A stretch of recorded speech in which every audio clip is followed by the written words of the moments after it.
and foremost, I want to thank you so much for joining for another D&D style incident response table. Look, I need help. All right, everybody. So let's just get right to it. Critical Role is an awesome name for the D&D series on YouTube that is now Vox Machina on Amazon, which is an amazing show. You should check it out. We need a name too, because the D&D style incident response webcast thing is not working for us. It just isn't. We need to come up with something. Critical Vuln, that's a good one. We need a name.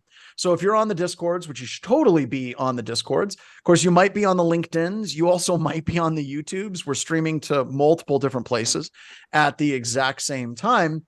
No, we're not going to do John JPT. That's an inside joke that hopefully dies really fast, but we need a name. So please look into your heart and try to help us come up with a name for what this thing is. But if you're new and you don't know what this thing is, we're actually going to be doing a little bit of role play. I'm going to be the incident master, and I have some people that are helping me out. I have Doug is with us. Doug, can you tell us a little bit about yourself? I was going to read your bio, but I hate it whenever people read my bio. Just like Wow. a little bit of your background, who you work with, your own company, you're doing all kinds of cool stuff, and just tell us a little bit about what you do. Yeah, been in the game, as they say, for 30 years, from IT to security. Kind of did it all from responsive, reactive things like DFIR, litigation response, compliance. Testified a number of times, serve as a special master, or as we now court-appointed neutral on data breach and data privacy cases. Build security programs, act as an interim CISO. And right now we're focused a lot on the new SEC rules with my own company. I spun up about a year ago and built it. We're launching kind of product and people now. So feel free to reach out on LinkedIn or anywhere you can find me. What's the name of your company again? Cell Consulting, although I won't get too beholden to it. The ownership of the company, as well as the marketing people, have all told me they hate the name and they want to change it. So I said, okay, we can do it at the beginning of the year. But that'll be a big brand and relaunch. So I said, let's use it as a opportunity. Yeah. Like, I went with Black Hills Information Security. That worked out well. I was like, Well, yeah, I wonder where you're located. I mean, if it, like you could. dude, we started the name Black Hills Infosec because I wanted people in the Black Hills to know that we were a local security company. Do you know how many consulting gigs we've done in the Black Hills in the entire career of our company? One. There you go. I think we talked about that last year. Yeah. So yeah, it's rough. It's rough. All right. And today you're going to be playing something that's near and dear to your heart with a lot of experience. You're going to be playing an a-hole CEO of a company. Just channeling all that awfulness that you've encountered and some of the worst things. So you're not actually really an a-hole in life, but you're going to be playing one here today. And I apologize for how I roped you into this. I didn't mean that. No, I thought it was a great. I've told the story a number of times. Is when John Strand, who's great friend, hero, and mentor, says, "Hey, I got this idea. I need an asshole persona for this live cast. I think you'd be the perfect fit." And it wasn't so. There was a little bit of a join there that I didn't understand in your brain, that there was because of in these conditional statements. So I'm thinking. But I kind of took it as a badge of pride. I was like, yeah, I can be a jerk. But no, I've unfortunately have seen a lot of IR situations out of the 500 or 700 that I've done where, yeah, you deal with some interesting personalities. And I think as an incident handler, you're part therapist to a lot of different people and personas. And that's a key trait that I try to tell folks that get into the incident response space is know your audience, and your audience might be different people within the same group of people you're having to deal with, whether it be the board, the C-suite, the analysts. You constantly have to switch gears in how you talk to people. All right. Communication. Fantastic. Hold on. I need to delete this message. There we go. Wrong message. Delete it. There we go. Now we're going to go back and get the right one. All right. Awesome. We are also joined by Jordan, who has been with BHIS for a long time, does way more than he should. But he really is kind of the heart of these last two webcasts that we've done, pulling this stuff together, along with Ben, who unfortunately cannot join us today because he's got like class or something. So Jordan is going to be joining us. Jordan, you want to give a little bit of background on yourself as well? For sure. Pen tester here at BHIS for about 7 years, with systems before that, basically hired all our friends. Would also like to point out that in 1993, I saw the Punk in Drublic release tour here in Rapid City. That is awesome. That's awesome. All going to be NoFX. I don't know how many NoFX fans we have here, but they are due to retire.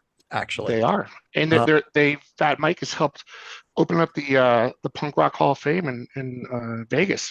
So Deserved. I want to go. I do too. All right. So, so next up we have Derek Banks. Derek Banks has been with BHIS also a really long time, Kraken bass player. And Derek, tell us a little bit about yours. Oh, wait a minute, Jordan's character. Just so everybody knows, Jordan's character is the CTO of the company, and Jordan's character. CEO? No, CTO. He is the brother-in-law of the CEO, and he hates his wife, and Doug hates his sister. So neither of them like that. That's the commonality between the two. He is technically not qualified to be in the position he is at, but he's the dude that's calling the technical shots on this one. So if he's acting a bit off, just know that he is playing a character, which brings us to Derek Banks. Derek, tell us a little bit about yourself, sir. Like John said, I've been around here for quite a while. God, Lord, I got to close Discord. That is so disturbing. It is really distracting. I used to pen test at Black Hills, but before I was at Black Hills, I led an incident response team. Now that's what I do at Black Hills. I do incident response and SOC work for our growing list of SOC customers, and also any external companies that need to figure out what happened when in the event that they get breached. And my first concert was Smashing Pumpkins on the Gish tour in Salem, Virginia in 1993, I think. So well, I was at a number of concerts. The one that was the band is still around was Green Day for the Kerplunk tour. Oh, wow. That was before what was the really popular album? Dookie, that's what it was. And I say real concert, I mean the one that I went to without like my parents and stuff. And I can't remember if Offspring was with them, but I think Offspring was with them during the Ignition tour. Oh man, that's played at the Mother Butler Center in Rapid City. It was really cool. And so the character that I think I am playing today is I am basically Brent from the Phoenix Project. I am the technical guy that is holding it all together and keeping Jordan in his role. And yeah, I think that's what I'm doing. So how many of you, just out of curiosity, in Discord with handles that can't be tracked back to actual names, most likely, although Michelle is lurking and he will find you. How many of you are working for people that are incredibly underqualified to be in the positions that they're in? So that's kind of that role that we have, F and G saying me. We have a number of people typing in, oh yes, oh yes. But let's go ahead and let's get started. By the way, all of the log files that we will be talking through are available on the Discords. I put them in again and again and again. Waiting through logs, if you can go up to the Herder Hangout, I have a link to the full walkthrough so you can help people out. And we're going to start this particular scenario out for you all, kind of creating the information. Derek Banks comes in on Monday morning or a Tuesday, much like today.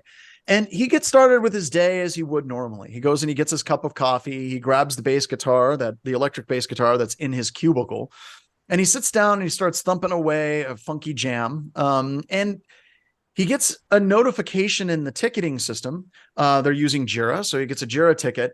And the employee Jane Ross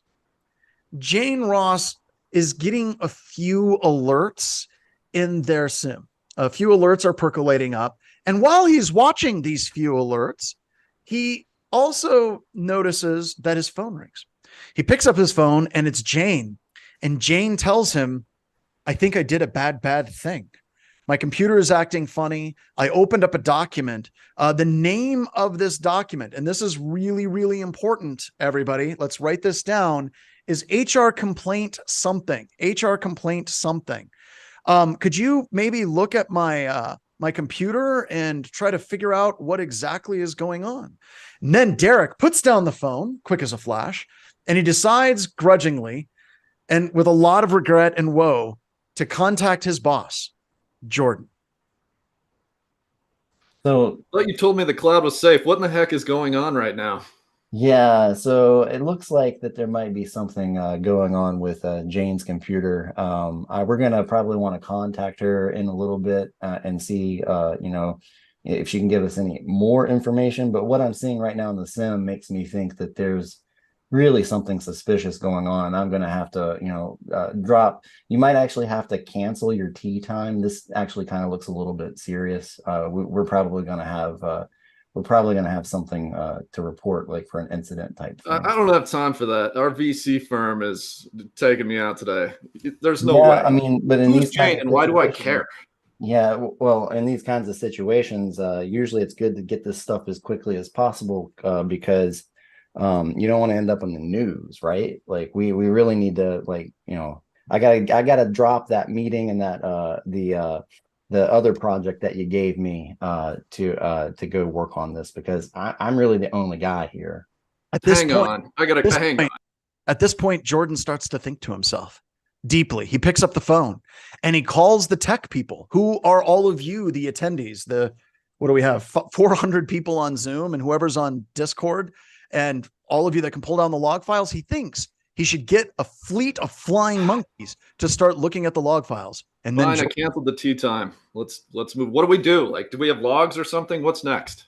Well, I think we got a couple of technicians that they can help us take a look at these files, and we'll see if we can figure out kind of from our log files what happened. Because, like, as I told you, we deployed Sysmon throughout the entire environment, and we should be able to get a good picture of what happened on her system. You don't have time for this either. Don't we have an MSP that's supposed to take care of this for us? Can't you call, like, I don't know, what was his name? Chuck? You want to rely on the MSP to do this? Okay, well, we can do that, and I'll get back to that project that you gave me. All right. At this point, everybody, it's time for you to start wading through logs. We have a number of logs that you can download. You download that zip file. And in there specifically, we're going to be looking at Workstation 4, WS4. You have Sysmon logs, you have the security logs, and oddly enough, you have packet captures. Well, Derek, yeah, can you talk a because little bit about the instrumentation? yeah, I mean, because in my environment, I know a lot of things go up to the cloud, but we still have some traditional infrastructure, and I just do full PCAP. In fact, back in, was it 2012, 2013, I actually wrote a paper on how to do full packet capture from scratch. Now, I wouldn't do it that way now, but is in my environment, and I own this, and I have full packet capture for every system in the environment, going to and from the internet, ingress and egress. So All right. do we even know if something's wrong? Well, based on what I'm seeing in the sim, yeah, I think that we really need to take a look at this. I think Calamity Cannon drew first blood for this. Calamity Canyon mentioned that it looks to me like there's a SharePoint site that has financial records in it. And that's really interesting. So just once again, everybody, you should be playing along and checking this out. You have the data. Do we need to talk legal about if this capture of data first? No, this is all internal in the organization, and there's no legal liability for you capturing and sniffing their Yeah, so everyone knows from when they got onboarded, we put in our policy that everything they do on their computer on the network could be monitored. After all, we own the network. And when you log into your computer, you actually get a banner that says, well, we reserve the right to monitor all things on this computer. So yeah, we have the right to do full packet capture for sure. All right. Derek, why, what? I thought Sysmon was an EDR. Shouldn't it stop this thing? No. So Sysmon is basically logging what's happening on the system in greater detail than the standard Windows event logs. So we'll get things like process execution. And, from what I'm seeing in the sim, it looks like there's some abnormal traffic too that we're going to have to take a look at as well here in a little bit. But for right now, on her system, in the Sysmon log file, should have the answer to what technique is being used here. Cool.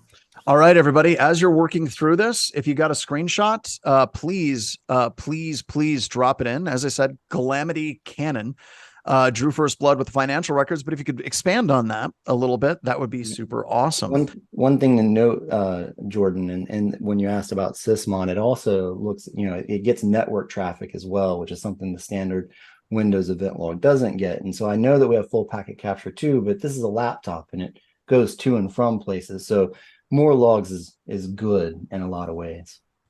Absolutely. And by the way, Derek, what event log with Sysmon would actually have those event IDs? Like what would that event ID be? For this one, we're going to look at event ID 3. Okay. Also, when we're looking at the telemetry and the way that you set it up, it looks like all of the event logs, and maybe Jordan, you might know something about this.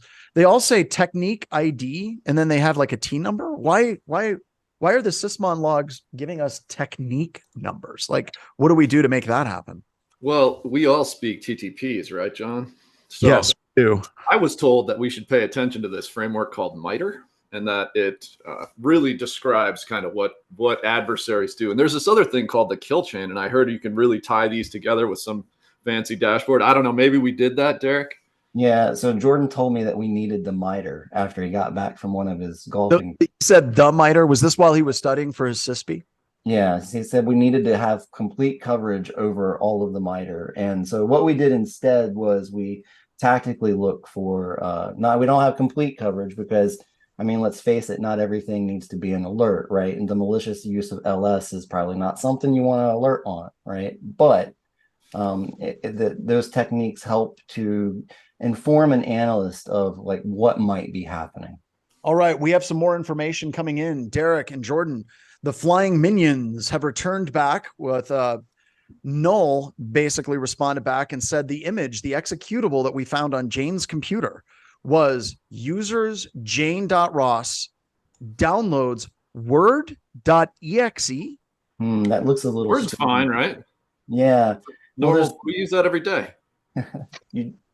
Well, sometimes the name is a little misleading, right? There's two things here. The normal word executable should be WinWord.exe if I'm not mistaken. Does that run normally, Derek, from the downloads directory?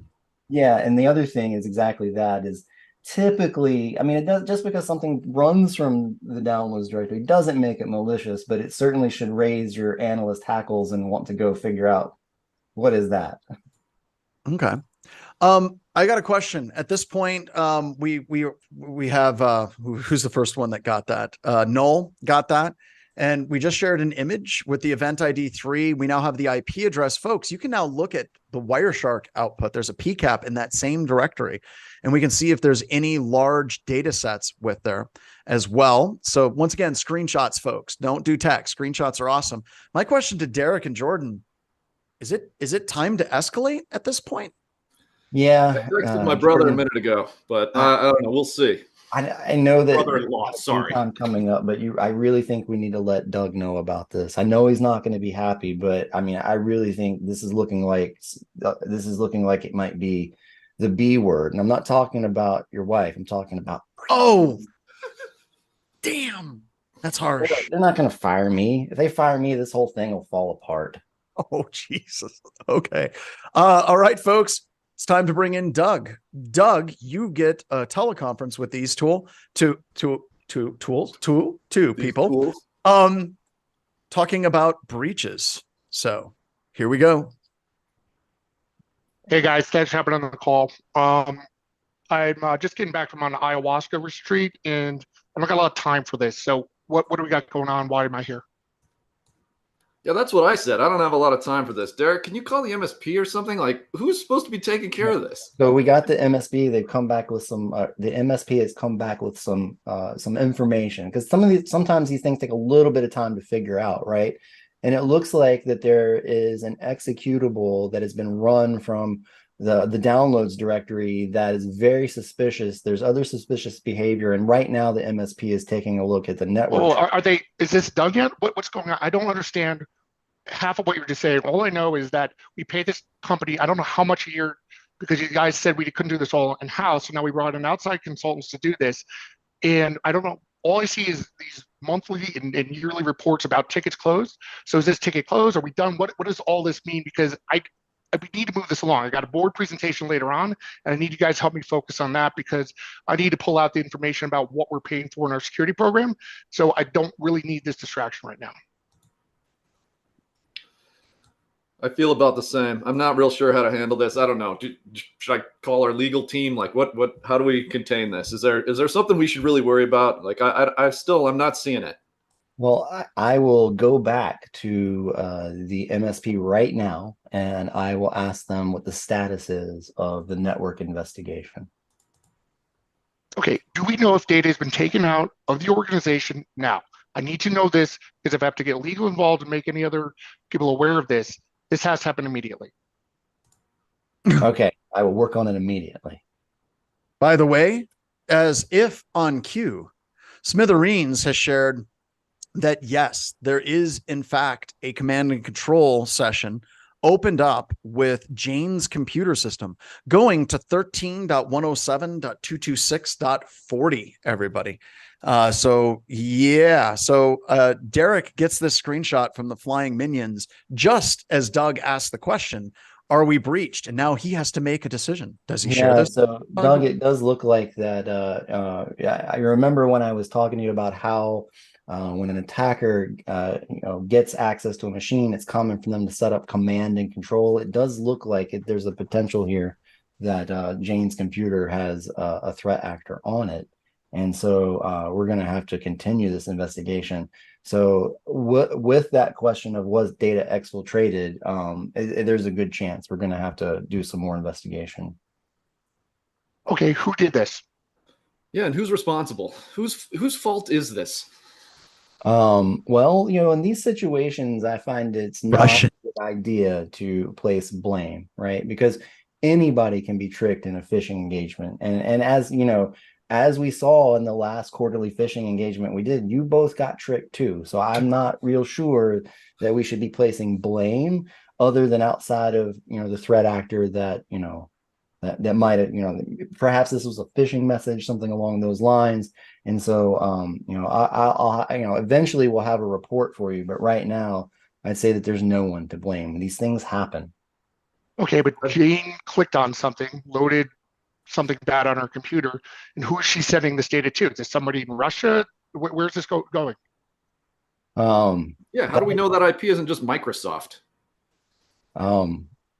Did somebody? I'll go back to the MSP and I will go take a look and see what that IP address ties to. But most of the time in these situations, there's not going to be any attribution from an IP address, right? Because threat actors are pretty good at online tradecraft. And typically this is going to be a virtual private computer like in AWS or DigitalOcean or something, or even maybe a seedier side of the internet. My favorite one is actually CloudVitter. And I would say that there's no blame here because people can be phished. Well, should we call the FBI or law enforcement? Like who else needs to come in on this? With all due respect, that would be a decision that you would want to make. I would recommend at the moment that we do not call law enforcement, but you might want to give legal a call. And if you're still going to go on the tea time, I'm sure legal is, going to be playing golf with you. So. Okay. We do have some people pointing out that they can't upload screenshots. We're trying to get that set up. I think Jason had to take off, so Megan's going to be looking into that. If you all see something, I can't remember who just did this. There's a lot that's going on really fast, and someone's trying to upload the screenshots. Tell me what you found, and I can upload the screenshots pretty quickly as well. Here we go. We have Noel basically said info packets, SharePoint sites, financial records, shared documents. I'm going to pull that screenshot in. Thank you very much. And here we go. So when you look at this, folks, let me copy this image and paste it in. We have a couple of problems with it. One, this document was created by Todd Lee. And the other thing that's kind of weird is it also appears that Todd in finance. What the heck is going on here? Yeah, I know. And then Calamity Gannon has pointed out that we're seeing traffic, but we have a client IP address. We have two separate client IP addresses for Todd Lee. All right. We're going to try to get these screenshots opened up for you guys. as soon as we possibly can. There we go. We got the file access, but we have two separate IP addresses. One is 40.126.23.163, and the other one is 172.173.214.112. All right. What can we make of that, folks, from our flying monkeys? We have Todd Lee, who's not Jane. Jane is like, this is a whole nother person that's accessing this document, and it looks like this particular individual's user account has two separate IP addresses accessing it as well. Does anybody have Todd's cell phone? What was he doing? All right. The team called Todd, and That doesn't make any sense. Todd is telling you all, he saw this file, he accessed it, but that is not his IP address. He also said he has not been connected through a VPN, and he is making a direct connection to work. And only one of those IP addresses is his. The other one is way far away. And he saw the document, same as Jane did, the HR complaint document. And he just, basically pulled it down as well. So yeah, one's in the house, the other one's outside of the network, folks. So we have Eric, can you explain that to us all? What does that mean? What the heck is going on right now? I think that Microsoft logs are always really fun to parse, right? And so I'm sure that everybody's having fun with this one. Isn't it time to be joking around? Yeah. So typically what happens in this situation when you're doing an investigation from audit logs from Microsoft, if it's business email compromise or SharePoint access, commonly what happens is that you'll see a lot of access from a normal IP, and you're looking for one that's not the normal. And usually it's something that's far away, like you'd impossibly travel to. And this is the typically like the threat actor or the unauthorized access. And unfortunately, that's the best way to go about it, is to try and, find which one of these is not like the other. We also have a question here. Wade through logs. I thought Microsoft disabled macros. Are macro right? Doug, is there something you would like to say about the company and macros? What the hell is a macro? Yes. Why is it in my computer? I thought these things were taken care of. I pay for my office subscriptions and all these things. I just see the bills. Yeah. So you said to disable macros across the board, and I did that, and then accounting couldn't do their job any longer, and you immediately said it was my fault, and to undo the change, which I did, I suggested that we tactically look for who needs macros and disable it across, the other folks. You said we had to treat everybody like the others, so I just left it, macros enabled, because I didn't get clear direction from management. Okay, but look, the accounting's got to do their job. I can't have them held up because of the whatever macro thing. And if you guys got to figure this out, figure it out now and fix it. I will get back with the MSP and work with them, and I will get you an answer as soon as it is available. Uh-oh. Way to go with the gut. I just got a call from our VC firm, and they said they heard about something on our LinkedIn. Like, is our legal team and our VC firm getting around? And somebody said something about Kerber roasting. I think I read about that in a magazine on a flight. So let me get this straight. Wait, what? I don't know. I tried to set up an incident response policy where I was able to talk to folks in communications and legal, but y'all said I had to stay in the dark corner and do all the tech stuff. Y'all would handle that. So you're going to have to talk to legal, right? But I will go take a look at and maybe they leaked it. What?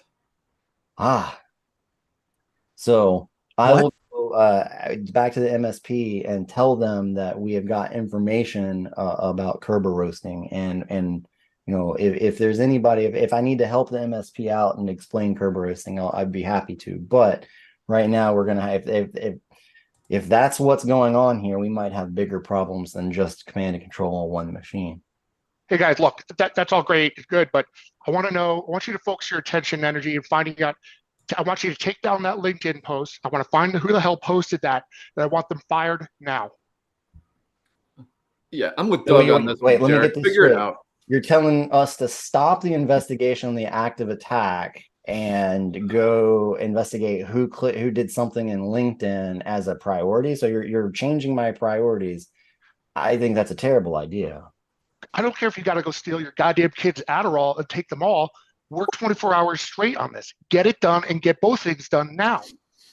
All right. Well, I'm going to that ignore you posted and work information. on what I think is more important, and we'll see where the chips fall. By the way, Why the hire an name, adult, act like If adult, you get get it rid of done. me, this whole house of cards falls down. by the way, the name of the LinkedIn account that posted this information was an account for a user that works at your company by the name of IP Freely. Doug, why is your sister calling me right now? God, I hate. Ugh.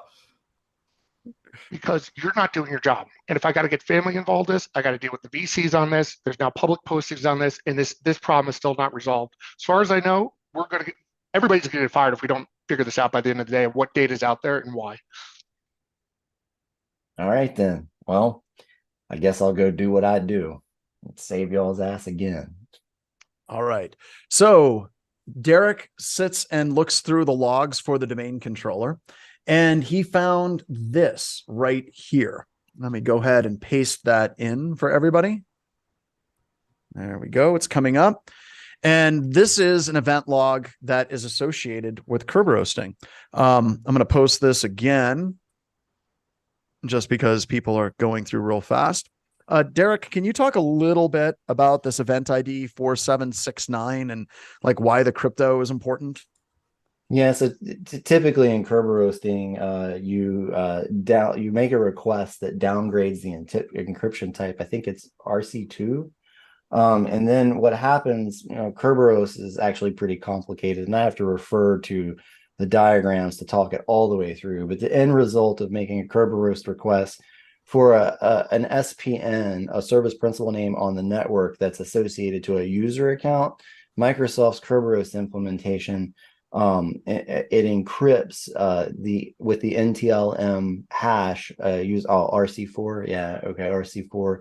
Sorry, at COVID. Slow down, tech guy. You're completely losing us here. All right.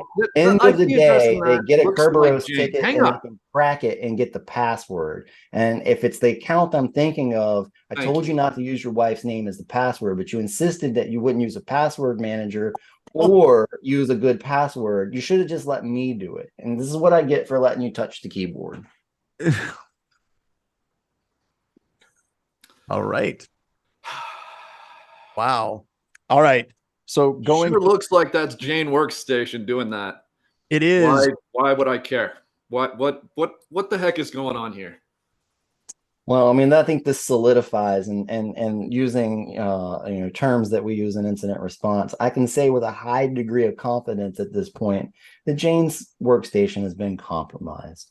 That I mean, let's face it, Jane couldn't spell Kerberos if we spelled it for her, right? And so my guess is that we have an active attacker on the network or on Jane's computer, and I have some real concerns about was it Todd looking at the or viewing the same document. We might have to expand this investigation. It might not just be Jane's computer. Well, look, I got Jane's needs to get stuff done today. Just wipe her computer, issue a new one, and let's just get back to work. Yeah, exactly. That's all we need to do, right? Just clean up the mess, Derek, or call the MSP and have them clean it up. What are we paying them for? We're paying them because you wouldn't get me an FTE, and y'all change my priorities and give me all this work, and I just do what I do. I'm going to go back and play bass for a little bit. We'll let the MSP figure it out. I need to clear my mind. Calamity Cannon, I think, is on it. I think Calamity has it. Looking at the PCAPs, looking at the incident PCAPs, Joan Keene. We also have PCAPs from the internal network. If you look in the DC1 incident PCAP file, folks, specifically, do you see any DC RPC and DRSU API protocols from 10.0.0.9? I think Calamity is really, really, really super close to closing this out.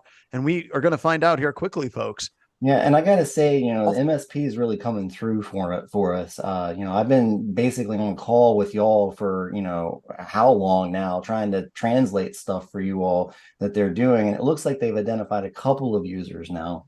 And hang on, I'll tell you who they are as soon as I can find Discord. Too many So, discords. do you know the CEO at the MSP? Can you get him on the horn or her and sort this thing out? I've been texting them. They're not answering. I don't know where the hell they are. I've also escalated this out to some other folks that I know that work that have their own MSPs. That my friends' companies. We've all been in our CEO circles together, and so if we got to bring somebody else in right now, just bring in another MSP. If these guys aren't responsive. No, we can't bring in another MSP. By the way, you just Why? got a message from your MSP, and it went like this: doot doot doot doot doot doot doot doot doot doot doot doot doot doot doot doot doot doot. Please hold. Doot doot doot doot doot doot doot doot. Still holding. All right, so there we go. It's better than Girl from Ipanema. So, did anybody get the LinkedIn post taken down? Not yet. Mr. IP Freely refuses to remove his LinkedIn post. All right. Is anyone looking at those packet captures in the audience? Once again, we have all the PCAP files are shared. So if anybody wants to get a screen grab of the PCAP files, I thought we were getting close. We had some people that are getting really, really, really close. Calamity, can you share out the DC RPC and they're really close to each other.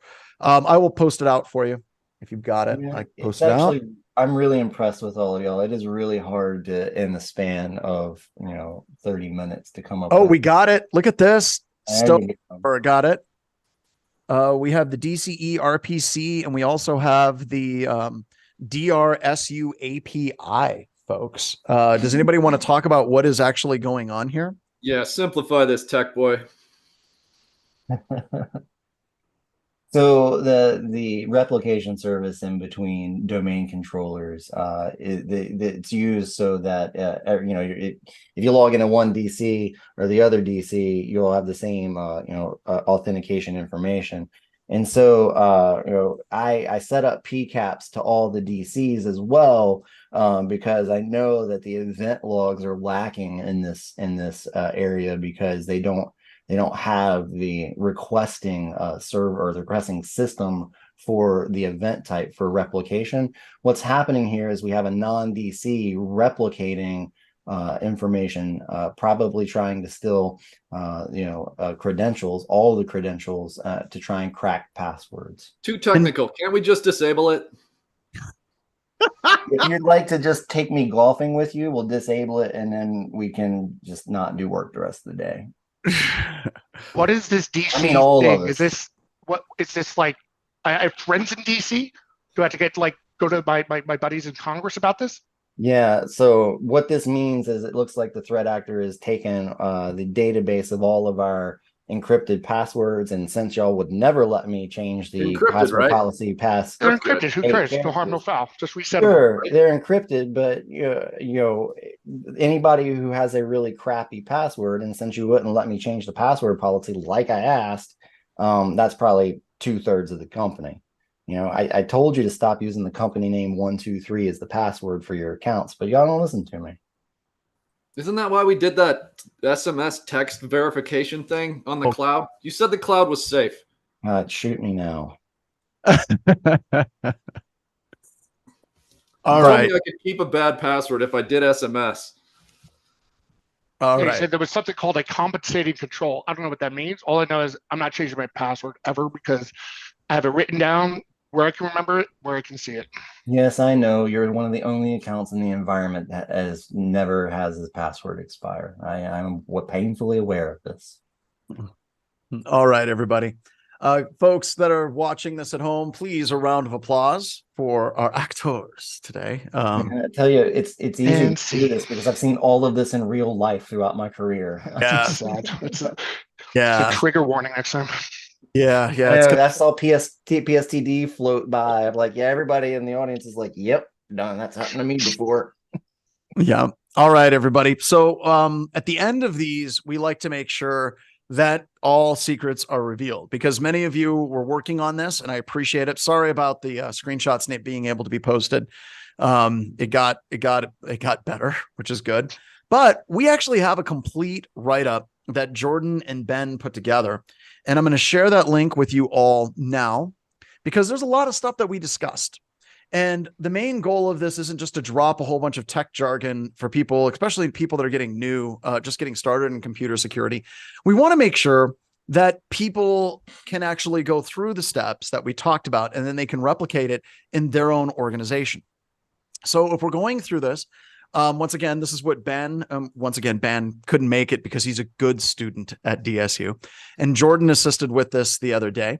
It goes through and it says, these are the tools that were used. We got Wireshark. We've got Sysmon. You can download the logs from here. And I want to go through it step by step with some feedback from our panel. And before you go through, if you don't mind, can I give the 1,000-foot view of this attack? Because this is something we still get to execute occasionally. Because people don't know how it got started, like how you actually got initial access to this environment. Can you discuss that a little bit? Yes, absolutely. So this is one of those techniques where we convince one of your employees to follow a link and authenticate to something that concerns them. Usually it's money. We send them something about a bonus. We send them something about quarterly financial results. They follow the link and get prompted for Microsoft credentials and then authenticate through our proxies. Our proxies steal the creds and then give us SharePoint cookies. We get into SharePoint, look for macros, download macros, modify, put them back, tampered, previously trusted macros. And that's our kind of initial access. And Doug, I wanted to ask you a little bit, because you're kind of on the forefront with a lot of companies. I think it's safe to say that the nature of initial access is shifting, right? Like the idea of, I'm sending you a Word document and I exploit through that is kind of going away. It's getting a lot more difficult, even though a lot of organizations have macros enabled. But like taking advantage of third-party sites like SharePoint is absolutely, like you kept mentioning the cloud at the end. The cloud is secure. The cloud is secure. That triggered me a little bit, because we have customers constantly saying that, and that's just not true, is it? No, it gets a lot of cognitive dissonance, if not bias, where people feel comfortable. And honestly, that's how attackers have always been able to get initial access to some level of social engineering through confidence. It's not very difficult now to stand up a scraped SharePoint site, Office 365 login, Okta login, and have people enter in things with very simple scripts that can capture, logins. And then even with two-factor enabled, send people a bunch of SMS or authentication messages in the middle of the night. They'll eventually hit accept because they don't have the timing down. And that's how people are getting a lot of initial access, by just using people's trust of the cloud, because they feel like, oh, it's on a web page. It's not like something I'm opening. It's not something I'm expanding, but you go to a website, you're enumerating code in one way or another. And if you start entering credentials, you're going to have a bad day. Absolutely. All right. So we started this at the initial workstation of Jane, which in the log files is WS4. We have Sysmon security logs, and we also have PCAPs. Just for the record, the odds of you getting into an incident where somebody that actually has PCAPs on the inside of the network are like 0. They're negative 4,000 times. That's just not be. You might have Zeek logs, you might have that, but we wanted people to get an idea of what this looks like on the wire as well. This system has Sysmon installed.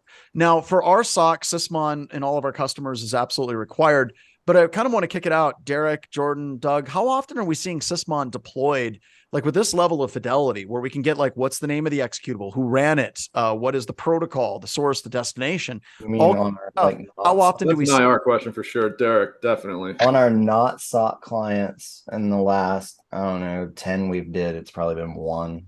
And that was because Rapid7 deploys it as part of theirs, as part of their solution. So it's not often that we see it in like a hair on fire, come to us IR kind of thing. Okay. Doug, do you see many organizations even talking about Sysmon as an event logging that they should be doing? Yeah, I mean, we push it heavily at Splunk, with folks like Dave Harrell that's out here in Brodsky, James Brodsky. They were really big on using that. And the challenge is then becomes tuning and fidelity, because with any type of log source, it can get very noisy very quickly. And particularly if you're doing lots and lots of endpoints with Sysmon and then concentrating, setting that in, it's all about filtering down because yes, even with PCAPs, you can have all the IR data in the world, but it can take a very long time to go through it because you're not grepping through 4 terabytes of stuff. You're going to have, it's going to take you a decade. So you need to have something that has the data readily available, indexed and searchable, but in doing that drives up a lot of cost.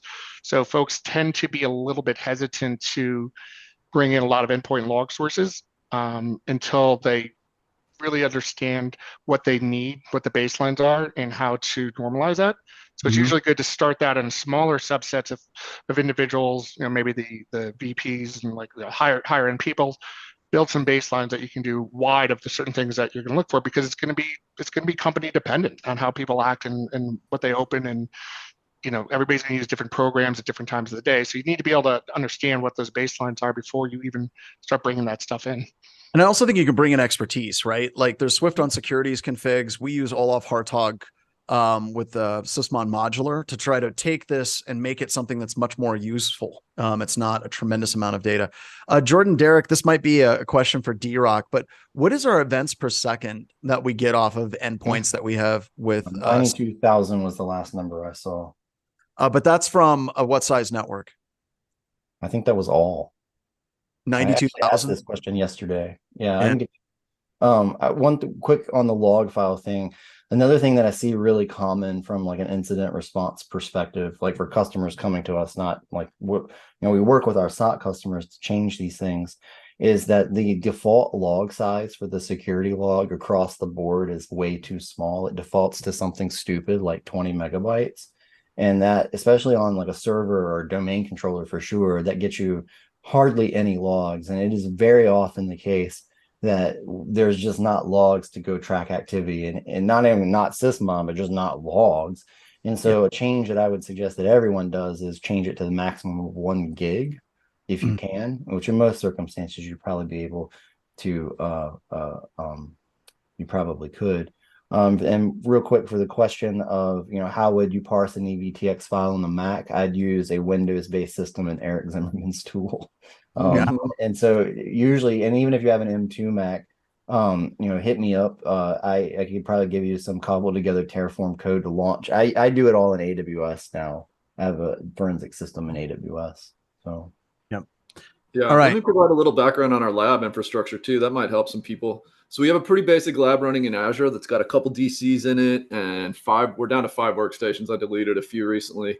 And then Nick comes in with the same script we use for SOC setup and then does, MSI deployment and regular Sysmon check-ins. We definitely use Sysmon modular, as you mentioned, John. We tune it up and then we test. So we do like constant dev and research on the techniques we use as a pen test firm in this lab environment. Make sure it's showing up in Sysmon. I recently integrated this with Sentinel. We've also got the Elastic agents that run, and so we're shipping logs multiple places. We're making sure we're, providing gap analysis where appropriate. And that's kind of one of the things that we run into when we're creating this. A lot of times it's like we got an idea of what we do in pen testing all the time, and the default telemetry that we get out of the box, the default logging, is lacking. Like there's many times we do not have the logs that we need to effectively detect. And Doug, you kept on asking, like, I want to know this. I want to know who did this. I want to know who did that. Do you see that as like a common misconception of executives where they just think that there's something magical because they watch TV and movies that's just going to answer all their questions, and going to them and saying, we don't have logging for that, it's impossible to answer that question, just doesn't sit right with them, right? No, they tend to flip out about that because they say, no, we don't know what we're paying for. And I think there's some shared responsibility on that because there's a gap of cyber knowledge from the technical side of how things are operationalized up to how things are reported. So to them, they don't really get the spend. And also, I think, when organizations get popped, initially the C-suite board's like, well, why us? And they feel that it was very targeted, that somebody went after them. And it's hard for them to understand that often it's just opportunistic. These are drive-bys, often people will find these things, or even if they are somewhat targeted, it's it's not necessarily personal. It's about, getting in, getting data, getting money. So they don't believe that there's just not a magic button to say who is this, and that there's all these methods to obfuscate the actions from the edge into the endpoint and back that you may never know. Yep. Also, kind of keeping with that theme as far as like telemetry and logging, there's things in here like PCAPs, right? You could totally use Zeek. We could have done Zeek and done something similar. We didn't have time to set up like AC Hunter or anything in that. But in these walkthroughs, it gives you step by step what are the event IDs you can look for, not just for Sysmon, but also the security event IDs that'll give you additional information as far as where these programs are actually executing. And you can follow this through on your own.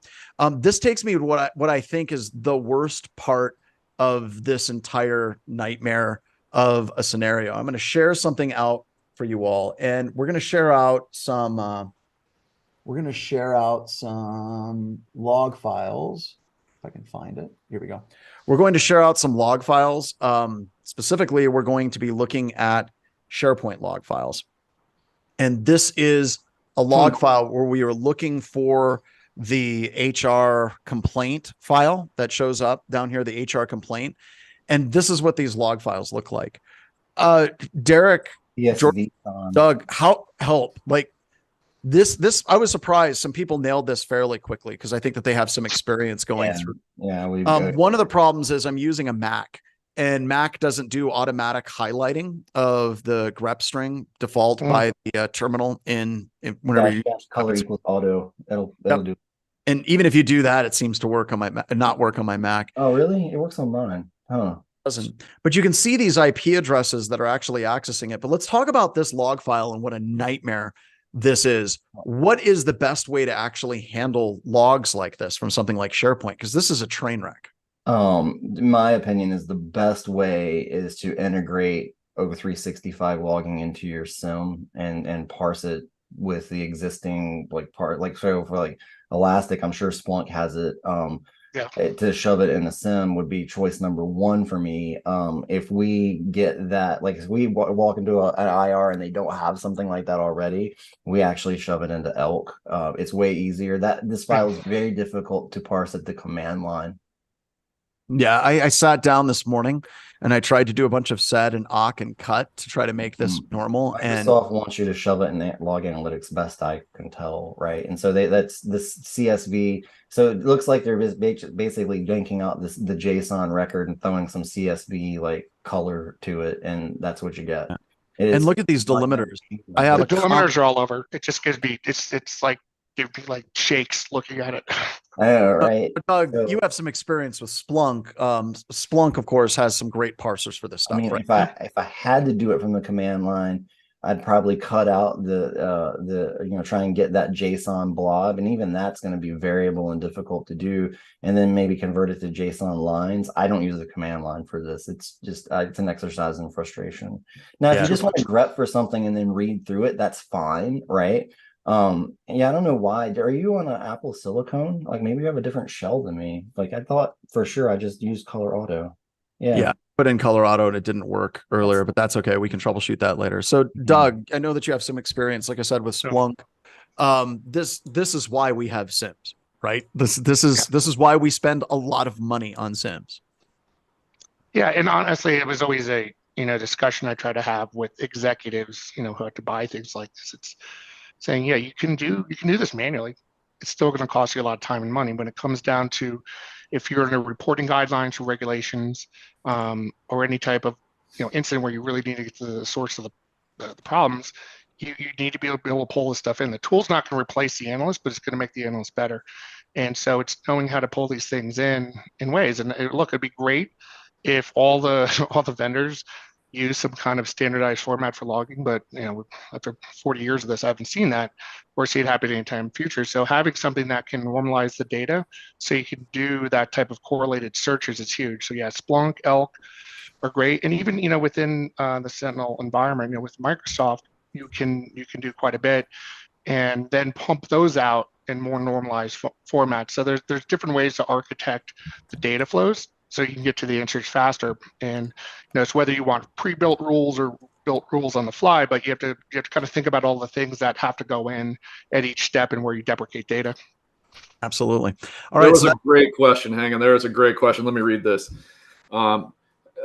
Somebody asked, basically, we ditched Sysmon since it required a lot of data to be stored in the SIM and it required maintenance.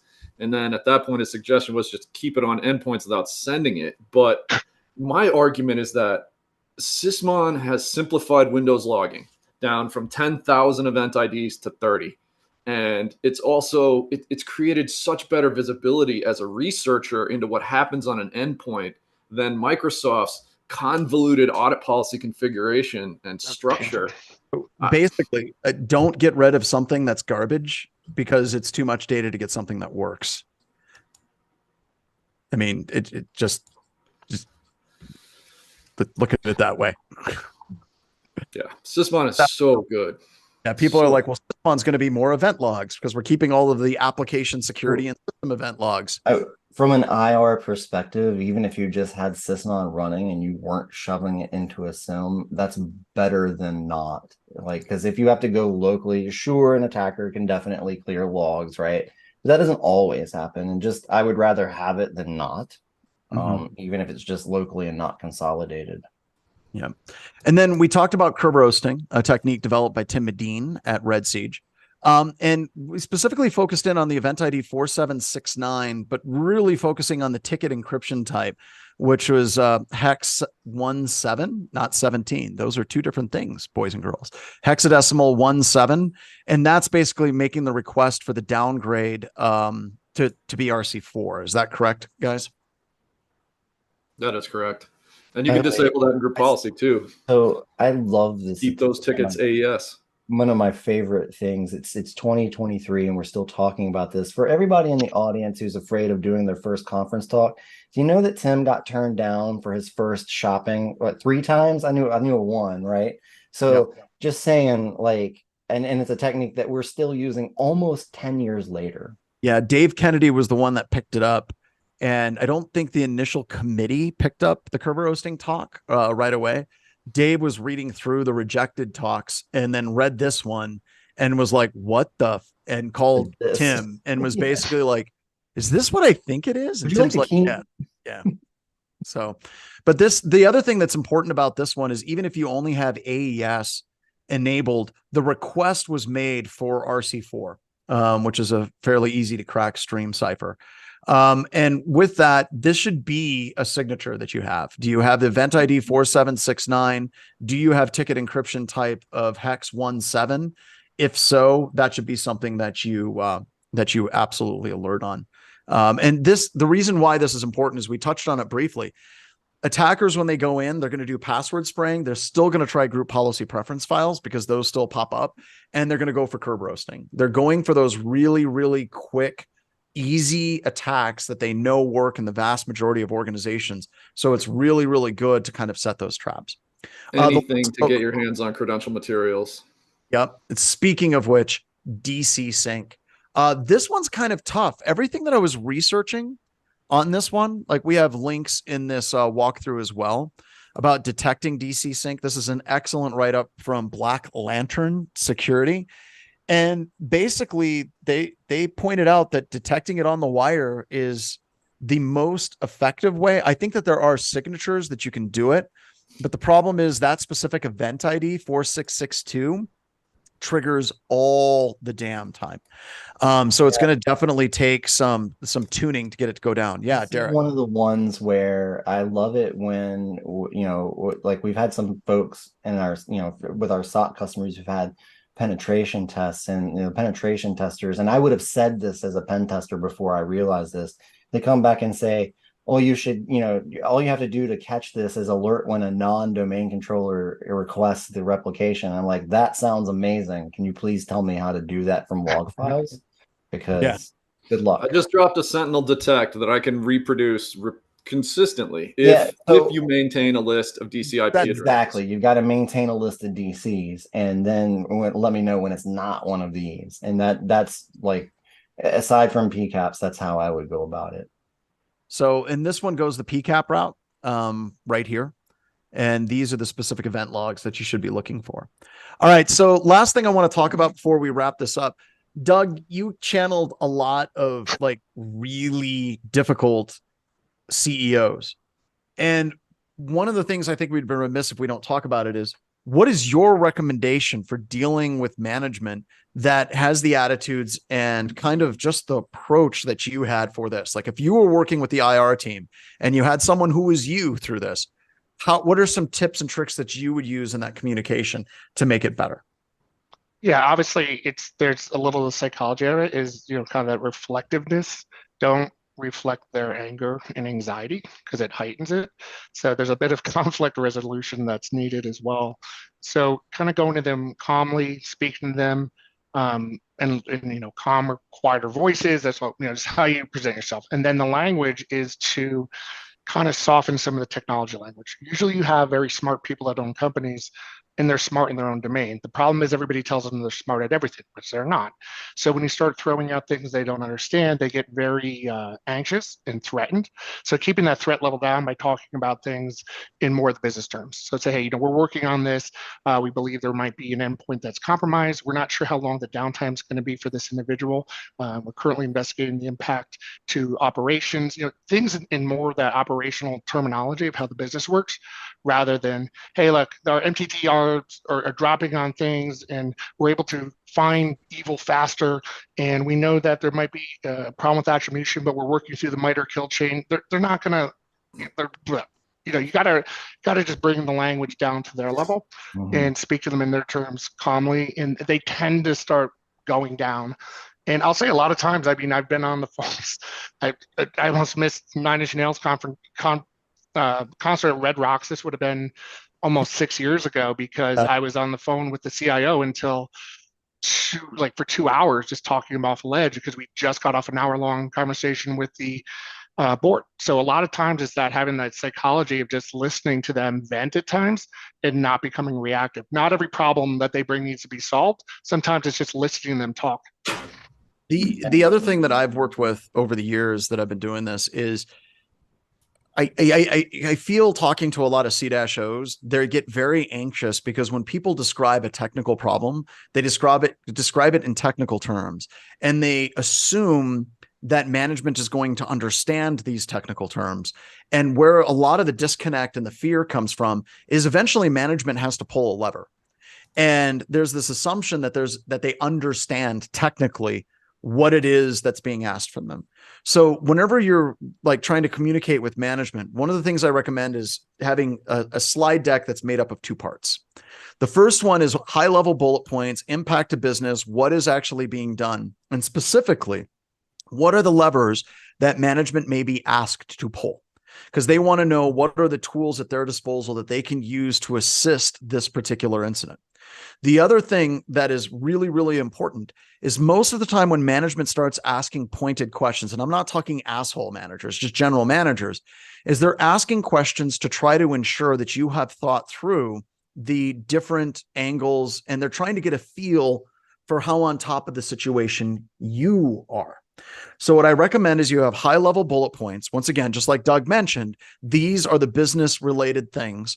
And then have the levers that management may need to pull so they know what they can do to assist. And the final thing that's really important, your backup slides, feel free to go full technical. And the reason why I say that is if you have your high level slides, you say, hey, this is what we have. This is a possible breach. We're researching it. We don't know the full impact and the extent of this breach. We are researching it. These are the steps that we're going through. Don't get technical and don't get crazy. And say, eventually, these may be some things that we need to call you on. We need to start up the marketing team to talk about how we're going to handle this messaging of this breach moving forward. We may need you to like interact with the insurance company for ransomware insurance claims. That you tell them what they're going to need to do so they know what they're at. Those technical slides are key, though. Because if they ask a technical question or something that's breaching on a technical question, you should have slides that are very much like this, that are very detailed and explain what's going on, and feel free to explain things at a technical level, but they're the ones that initiate that conversation on asking for that technical detail. And what that basically does is it gives them a confine that they feel comfortable in. It gives them the levers that they feel comfortable pulling. And when they ask a question of you and you do go technical, they know at that point that you're on top of it. Because most of the time, management feels, honestly, and I believe that this is true, that they're getting completely like snow blinded by the tech team. The tech team just drops all kinds of technical acronyms really, really, really fast. And a lot of that is because they don't want to answer questions for management. And a lot of that is they just want to kind of like bury it so management stays the hell out of their way. And they don't like that feeling. So you need to be able to address those things right up front, have the technical things that you can try to articulate and clearly identify and explain to them. And don't be afraid of going too technical whenever they ask a question. They initiated it, but many times they're asking specifically to ensure that you're thinking things through.